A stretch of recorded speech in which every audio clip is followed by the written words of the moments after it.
Serious, what's something harmless your parent did to you as a kid that really screwed you up as an adult?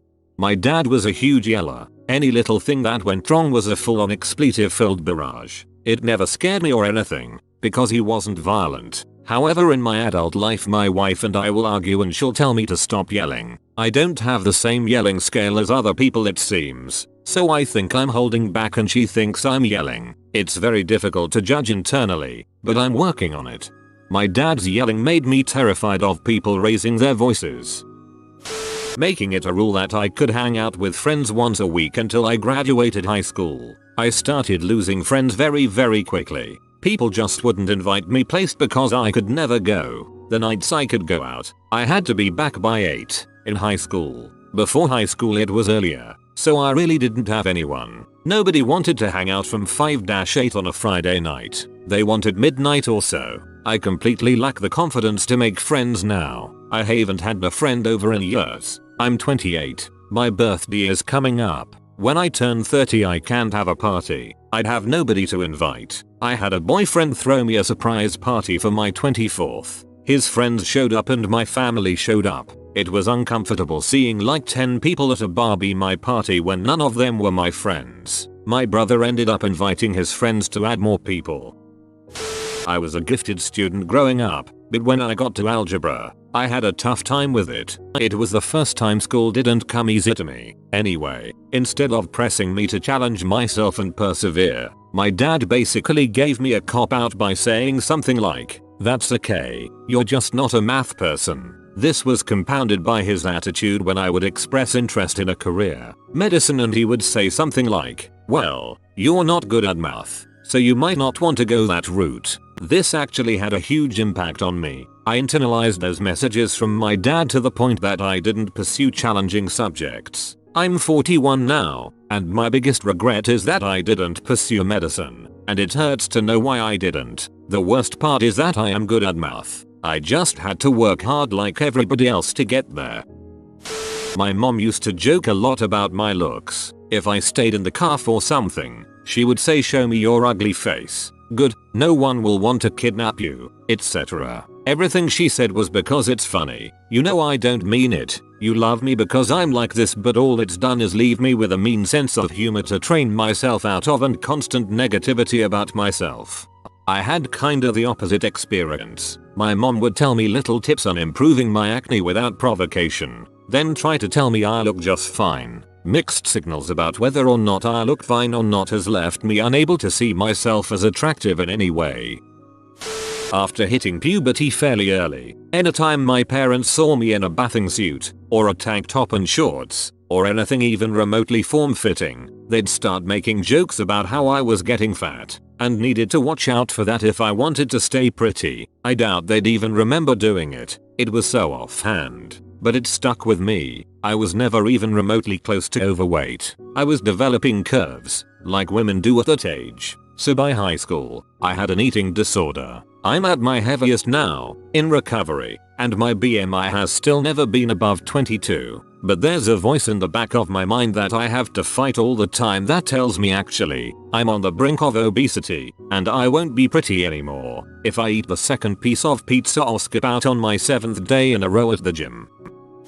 My mom wanted a baby girl instead of a boy when I was born. When I was growing up, she had this other kid come over to the house all the time. It was a friend of hers kid. He loved to walk around in her high heels and help her clean the house. He brushed and braided her hair and put on her makeup. He basically fulfilled all of the girly things I couldn't do as a young boy. My dad also had a fake son that would come over and hang out. Another friend's kid. He was on the football team at school, liked all sports, loved to fish, and helped do manly stuff like chop wood and stuff to help out. We also took him camping every year. We had pictures of these kids hanging on the walls in our house as if they were my siblings. I wasn't even friends with them. I wasn't a good enough boy to be my dad's son, and not a good enough girl to be my mom's daughter, so they replaced me. I told all of this to my therapist recently, and she just sat wide-eyed and speechless for several minutes.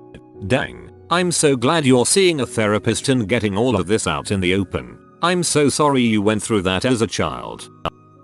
Using fast food and candy as an incentive for everything. I was morbidly obese by 11, and high school is rough when you're heavy. It took most of high school to reach a normal weight, and I still count calories and watch my diet carefully to sustain it. There's ample evidence which shows childhood obesity has dramatic effects on adulthood health, even if you manage to lose the weight. Glad you lost some weight and are taking steps to maintain a healthy lifestyle. My dad has a temper and yells angrily about everything. Not really at us, but if some little thing doesn't go perfectly the way he wanted, he will just start screaming about it. This happens so often and still does, and it contributes largely to the severe anxiety disorder I have now. My grandma would never let me leave the house. Now I'm extremely antisocial. My parents let me leave the house for an hour bike ride independently and for school and work, but I can't hang out with friends or go on dates.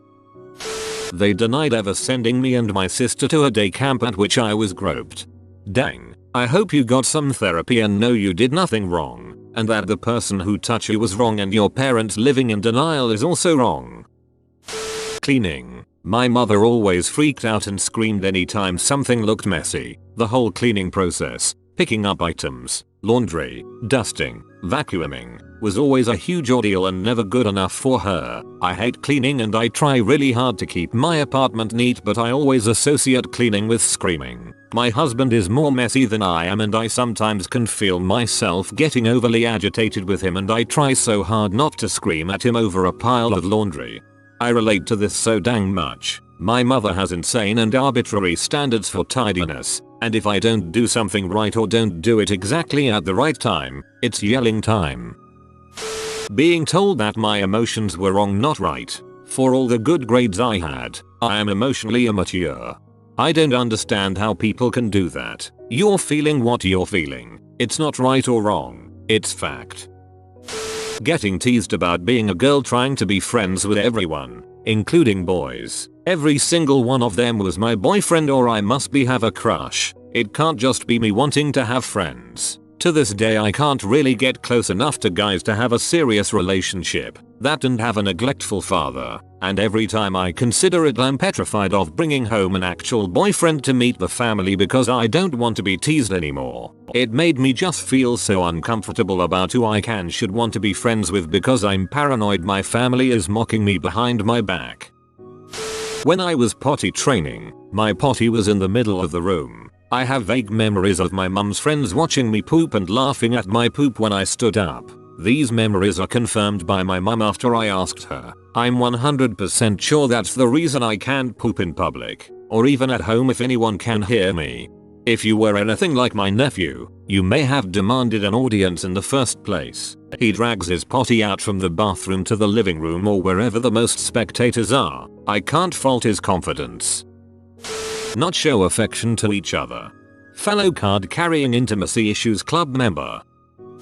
My parents never made me learn important skills as a child, and would often make fun of and blame me for such. I was never taught how to swim, how to cook, how to properly brush my teeth, or even basic hygiene. All of this was fine for me as a little kid, but has caused me a lot of problems in adulthood. Worst of all, they always blame it on me, saying, "Oh, you didn't want to do it so we didn't make you," implying a 5-year-old had the high ground over 2 adults. Yes, I know this so much. I have trouble taking care of my basic hygiene and had bad teeth. My mother never taught me how to brush teeth or take care of them, and later on she always made fun of me for my teeth. The process of getting them to a good state took 3 years, a lot of money and a lot of pain, and her complaining. My mom jokingly, she says it was a joke nowadays, asked if I was pregnant every time my period was late. I would spank my lower stomach for hours on end because I thought I was pregnant from sitting on the toilet. I was 12. Oh, geez. What a great way to mess up a kid going through puberty, which is tough enough, then making you paranoid about misinformation on how your body works. They always shrugged off my accomplishments as of course you got straight A's. You're so smart, or congrats on this huge accomplishment. But I mean, we're not surprised. What they thought they were doing was complimenting me, and they were doing that. I never saw it was anything else until I grew up and realized I won't try at anything I'm not immediately good at and feel inferior to anyone who is better than me at something. While they were complimenting my intelligence, They should have been complimenting my work ethic. Now, I struggle with a fixed mindset and feel like a big bucket of wasted potential because I'm so terrified of failure. Not their fault. They didn't do anything wrong and we didn't know about the importance of grit and growth mindset back then. Ironically, a lot of smart kids got screwed over by the whole fixed mindset thing even though they were complimented by it at the time. I was raised in a church where virginity until marriage was sacred. I had been upped and repeatedly abused as a child. The messages tumbling around in my mind growing up involved a lot of shame and being inherently unworthy of love. I am finally in therapy for the abuse and more, and undoing the lies I learned so very well. Good to hear you're getting help. You're not unworthy of love because someone else hurt you. They're the ones unworthy of love. Mum smoked 3 packs a day but didn't want us kids to be around the smoke all the time, so she set up her personal space. That is, chair where she read books anytime she wasn't working, away from us, and we missed out on a whole lot of affection interaction because of her habit. Took a lot of time and healing to have a healthy relationship with a woman. Happily married 8 years this coming October. My mom used to tell my sister and I that she was too claustrophobic to hug us. Didn't have that problem with our little siblings, though. Guess the claustrophobia cleared up. My mom used to tell me stories about a big hairy spider that was going to come bite me if I got out of bed at night. I still freaking hate spiders. My mother got tickets for a small boat canal tour in Amsterdam for the 2 of us. Somehow as a little kid I wanted to keep those tickets, cause why not? So instead of just giving them, she wanted me to practice mental calculation a bit. So she gave me a few questions on the lines of a ticket for an adult costs this much and for a child this much. How much should a family pay with X adults and X children? I got 2 or 3 right. The last one on the other hand, I couldn't get it right. She even asked me 3 or 4 times more for the last one, each time more aggravated than the last time. Last answer yet again wrong, and she kinda got too frustrated with me that she tore the tickets up and the whole boat trip was probably awkward for me. Now 10+ years later I realize I have a fear for failures. I'm scared to frick up things I do, say, think, and even how I look. Even now typing this brings me a bit into tears. Worst fear of failure is that I'm very quickly to think I disappoint my parents and current BF, making me say sorry way too often as well. Moving around. By the time I finished elementary school I had been to 5 in 2 cities. I become very good at making friendships and getting into relationship, but I had a very hard time keeping them. My parents weren't our helicopter parents. Along with this, they didn't care enough to teach me valuable lessons or anything I'd actually need in life. It was all grades. Alla. The result? I lacked many of the skills people had, such as basic cooking, social skills, etc. And also had and still have social anxiety, especially with authority, even if I don't see them as a threat, which one time ultimately nearly made me kill myself. Want me to be happy? Sounds fine out of context. But no, I wasn't allowed to be anything but happy. But you can bet I would have gotten a lecture for anything less than cheerful. Comfort is antagonizing. Disappointment and annoyance feels shameful. And to this day I don't fully trust anyone at all with my thoughts or feelings.